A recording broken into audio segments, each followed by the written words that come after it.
keywords to find those papers rightly. Let's take for instance, we have a topic like rainfall prediction in Nigeria, right?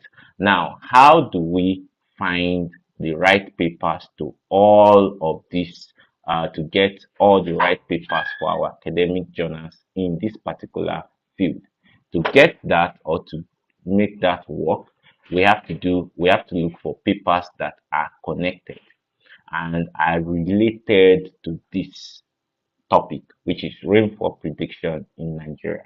Now, keywords in this is include things like rainfall, prediction, Nigeria, and if you want to be specific, you can mention the state name like Kogi, Abuja, thereabout, Ogun, thereabout.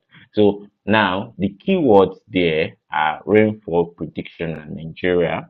That being said, when you go into something like ResearchGate, you could say rainfall, then the plus icon, then prediction, then plus Nigeria. That would index uh, Google Scholar to help you find more related topics or papers that are closely related to what you want. Because in cases where your topic is new and you're looking for a related paper, you use keywords to look for those papers or look for those items. Now, that's how you get to find papers that are related to your words.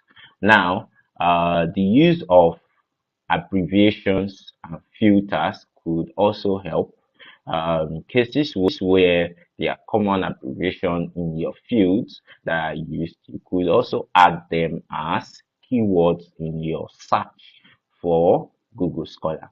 Now, most of the time, I advise people to take filtering important because you don't want to do exactly what somebody has done in a previous year. So you want to filter your search when you get the search, either before you search or after you search, to a specific range. All right. And now, if we're in 2025, while I'm recording this video, if I want to look for papers, I would be looking for papers within 2023, 2024, 2025. That's a 3 year span.